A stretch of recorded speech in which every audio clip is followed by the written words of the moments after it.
Duelo. ¿Qué se entiende por duelo? El duelo es la reacción a la pérdida de un ser amado o de una abstracción equivalente, la patria, la libertad, un ideal, etc. En algunas personas surge una tendencia a la melancolía en lugar del duelo, al que consideramos normal y que no es necesario tratar. Por el contrario, la melancolía es un estado de ánimo profundamente doloroso, una cesación del interés por el mundo exterior, la pérdida de la capacidad de amar, la inhibición de todas las funciones y la disminución del amor propio, que se traduce en autorreproches y acusaciones y que puede llegar incluso a una delirante espera de castigo. Aquí estamos hablando del duelo patológico. En el artículo de Freud, Duelo y Melancolía, él dirá que en realidad estos autorreproches tendrían que ir dirigidos al que se duela, pero el paciente no se lo permite y entonces los dirige hacia él mismo. El duelo muestra estas características a excepción de una sola, la perturbación del amor propio. La labor del duelo consiste, en un primer momento, en que el examen de la realidad demuestra que la persona amada no existe ya y le demanda que la libido abandone todas las relaciones con él. Suele ocurrir a partir de los 2 meses de la pérdida.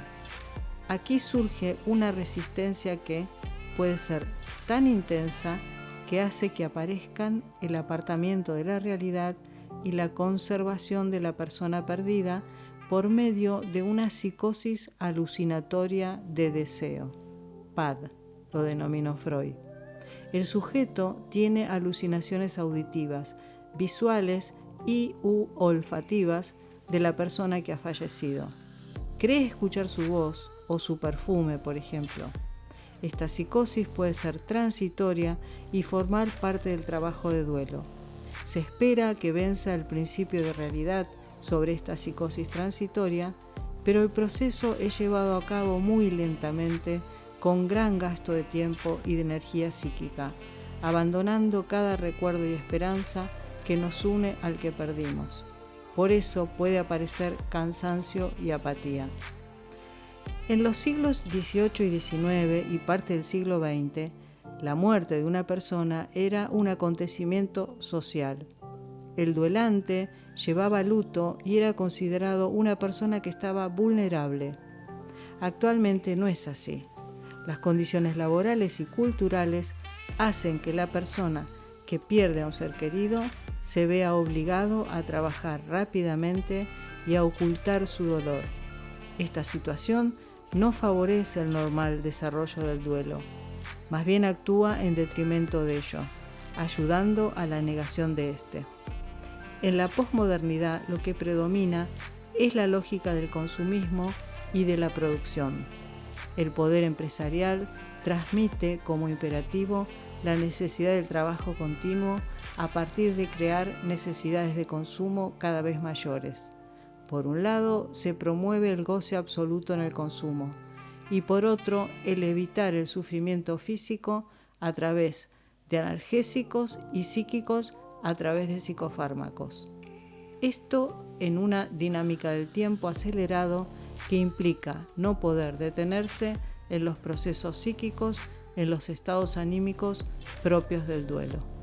Cuando se han retirado las cargas del objeto perdido, la labor del duelo finalizó y el yo está libre y exento de toda inhibición. Para Jean Alouche, psicoanalista francés, se cambia el vínculo con el fallecido. El vínculo, al cambiarse, no se pierde. Pero en la melancolía no ocurre esto. En el duelo se distingue claramente lo que el sujeto ha perdido. En la melancolía, la pérdida es inconsciente, y además es inconsciente lo que se supone que se ha perdido al perderlo. El melancólico muestra además una extraordinaria disminución de su amor propio, un considerable empobrecimiento de su yo. En el duelo el mundo aparece desierto y empobrecido, y en la melancolía el yo está desierto y empobrecido. El yo aparece como indigno de toda estimación, incapaz de rendimiento valioso alguno y moralmente condenable. Se dirige amargos reproches, se humilla ante todos los demás y compadece a los suyos por hallarse ligados a una persona tan indigna. El cuadro se completa con insomnios, inapetencias y sojuzgamiento del impulso que fuerza a mantenernos con vida. El melancólico carece de todo pudor hacia los demás, contando sus defectos. Es probable que los tenga, solo que los ve más claramente que en los estados normales. El paciente ha sufrido la pérdida que ha tenido efecto en su propio yo, que se ha perdido. Los reproches con los que el enfermo se abruma corresponden a otras personas con las que él se vio identificado. Las causas de la melancolía comprenden todos los casos de ofensa, postergación y desengaño, que pueden introducir en la relación una antítesis de amor y odio o intensificar una ambivalencia preexistente. Esto nos aclara el enigma de la tendencia al suicidio, que tan peligroso hace a la melancolía. Ningún neurótico experimenta impulsos suicidas que no sean homicidas, orientados primero hacia otras personas y vueltos luego contra el yo. El insomnio de la melancolía testimonia la rigidez de este estado, o sea, de la imposibilidad de que se lleve a cabo la retracción general de las cargas, necesaria para el establecimiento del estado de reposo. Existe una especie de hipervigilancia que no permite retraerse del mundo. En el fondo, lo que se vigila es el propio surgimiento de los impulsos agresivos. Puede pensarse que uno está de duelo de quien uno era lo suficientemente importante para sentir que en algún punto lo completaba, lo colmaba. Entonces puede aparecer la sensación de desvalimiento y el preguntarse, ¿para qué? ¿Para quién seguir viviendo? En este punto, cuando los duelos quedan detenidos, podemos hablar de depresión endógena. El sujeto se piensa sin salida y puede producirse lo que se llama un pasaje al acto. A veces el suicidio es un arrebato, otras veces la escena viene planificada. En este caso es mucho más fácil trabajar en terapia y el sujeto plantea que debería matarse. Se trabaja con lo que desea y se intenta modificar el gris muro con que se ve el futuro. Por lo general, se trata de aumentar las frecuencias de las sesiones para que el paciente pueda dialogar. Si el paciente tomó la decisión de quitarse la vida, puede que no tenga ansiedad y que no quiera hablar del tema. Es el momento de preguntar rápidamente. Se trata de que mate lo que no le gusta de su vida y no que se mate él.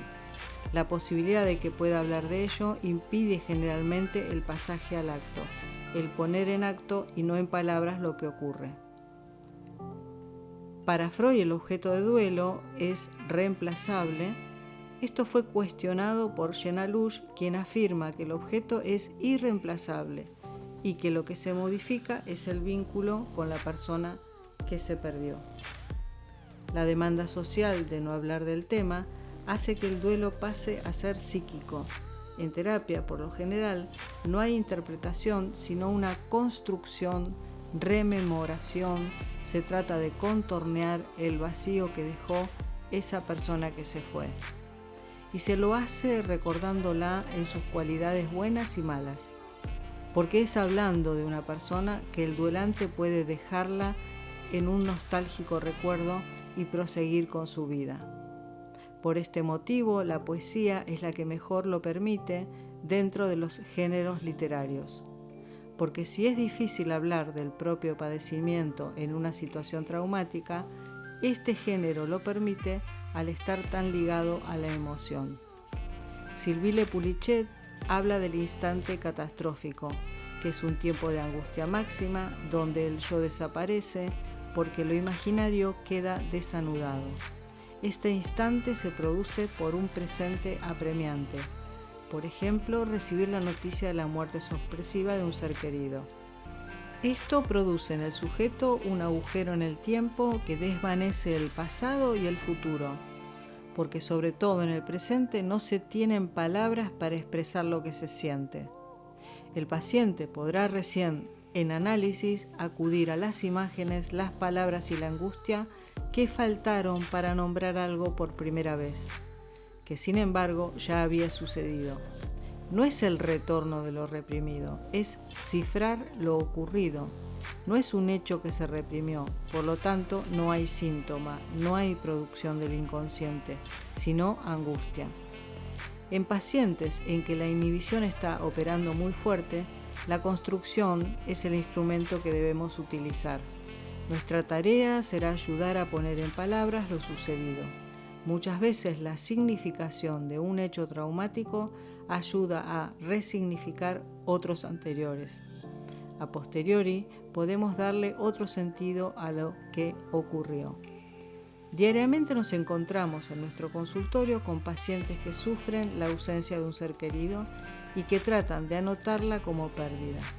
La escritura, entre otras expresiones artísticas, permite esta anotación, elaboración necesaria para el camino del duelo. El duelo es la repetición constante de un tiempo detenido, es la imposibilidad de pasar a otra cosa. Tengamos en cuenta que también puede referirse a una amistad, a un trabajo, un rol, un lugar. Juan Gelman, escritor argentino, le escribe a su hijo desaparecido: ni muerto ni vivo. El hijo hace que el padre habite un lugar incierto donde esperar o desesperar. Entonces escribe: así que has vuelto, como si hubiera pasado nada, como si el campo de concentración no, como si hace 23 años que no escucho tu voz ni te veo. Has vuelto el oso verde, tu sobre todo larguísimo y yo, padre de entonces. Hemos vuelto a tu hijar incesante, en estos hierros que nunca terminan. Ya nunca cesarán, ya nunca cesarás de cesar.